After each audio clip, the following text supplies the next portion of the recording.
Well, hello again. Welcome to lesson 1-2.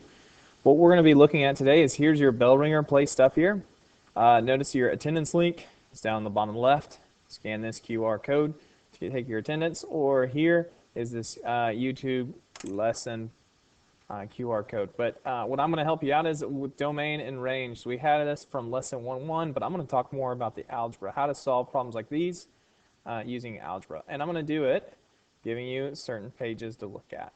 So first, there's some domain rules. So 3 of them in particular. When I talk about domain, we're talking about the x variable, the x value, the independent variable. So these are math rules, is that you cannot divide by 0. Specifically, we're talking about the domain. So x cannot be representing of a 0 in the denominator. So for example, if you had an equation where you had like y equals 1 over x, x would not be allowed to equal 0 because you would be dividing by 0. So that's kind of what that is referring to. Or again, let's call this just y1. If we had a second equation that was 1 over x plus 3, x would not be allowed to be a negative 3, because if it's a negative 3, once again, you are dividing by 0, and that's a problem in math. Secondly, you cannot take a square root of a negative number. So if this was your equation, y1 is the square root of x, x would have to be equal to 0 or greater than 0. It cannot be negative. So I have a number line here, and by the way, not to skip this, but I put this on there. This will be true, but we don't get to logarithms for quite a while. That's chapter 3. We're in chapter 1 right now, so it'll be a little bit before we get there. I have a number line. There's 0. This is representing all negative numbers, all positive numbers. Whenever we're working with domain, you're going to see me draw a number line similar like this. And if you see a x, because we're talking domain, again, domain means x, in the denominator. If there's an x in the denominator, we know x cannot equal 0. Or if you're looking at the problem, you see a square root with an x inside of it, that means x cannot be, let me take this away, negative numbers. Or if they're both, if you have x, we'll just call this y equals 1 over square root x. Here's a combination. You have x in the denominator, which eliminates zeros, and a square root, eliminates negative numbers. The domain would be only the positive value. So this is basically what I'm going to use to solve as we get working. Okay, so I'm going to use this number line and try some problems. I got 4 examples for you. So first, what is the domain of this? So as I go through the rules, I realize this has a square root with x inside of it. So according to my number line, the thing you're not allowed to have in math with square roots is negative numbers. So I'm going to eliminate all negatives. That means x can be 0 or greater than 0. It can be the positives or 0 itself. So the way to solve this is to say x minus 7 can be equal to 0 or greater than 0. Greater than or equal to 0. So to solve domain, I now just do algebra 1. I'm going to add 7 to both sides, and I have my domain. X is going to be greater than or equal to 7. That is our solution right there. That is the domain.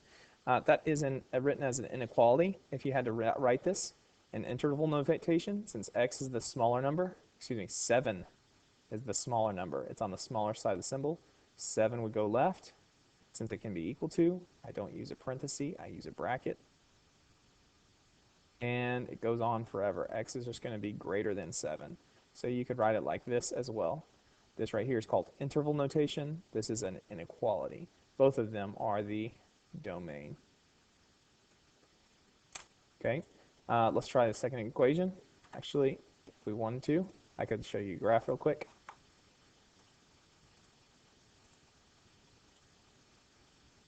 The equation was square root of x minus 7. Square root of x minus 7, yep.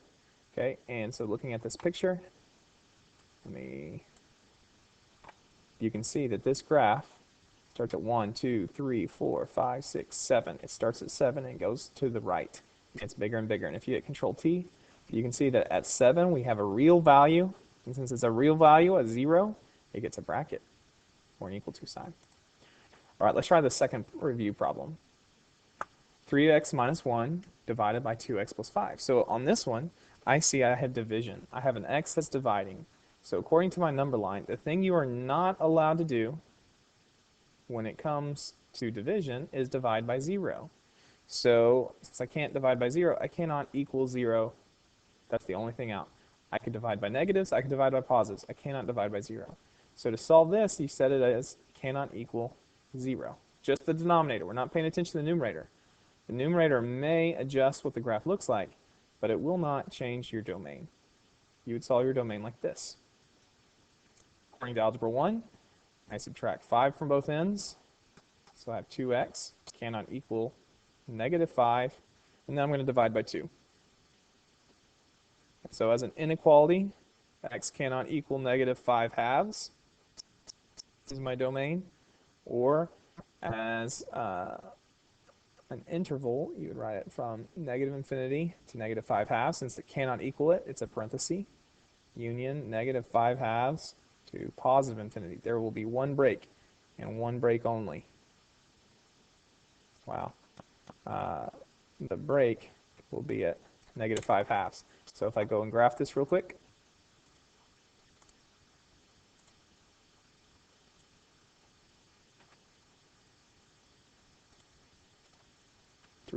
x minus 1 over 2x plus 5, hit enter.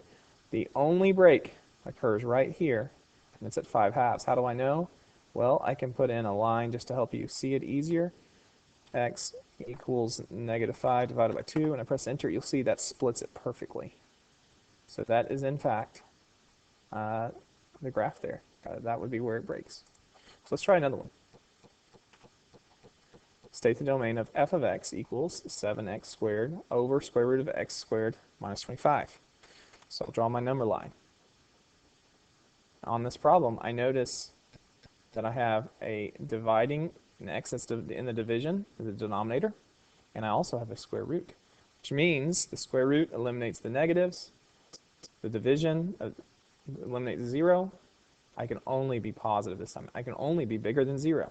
So to solve this, I say x squared minus 25 must be bigger than 0. It cannot equal it, nor can it be smaller than 0. It has to be bigger than 0. And I solve from here. So Algebra 1 says add 25,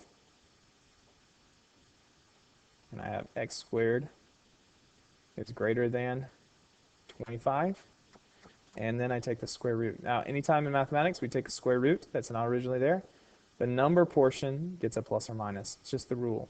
So over here on the left, I'm left with x is going to be greater than positive 5 or negative 5. But whenever you throw in a new negative with an inequality, the inequality switches direction. So x is either less than negative 5 or it's greater than positive 5. Now, this is our domain. I cannot put this together, as you always, if you're trying to combine these two inequalities as one, you always put the smaller number on the left, the larger number on the right, x in the middle. And as you notice, the 5 is smaller than x. The negative 5 is bigger than x. This is wrong. This is saying 5 is smaller than x, which is smaller than negative 5. That makes no sense. Since that makes no sense, I cannot combine those together. I have to leave them separate. So that's the answer as an inequality, as an interval.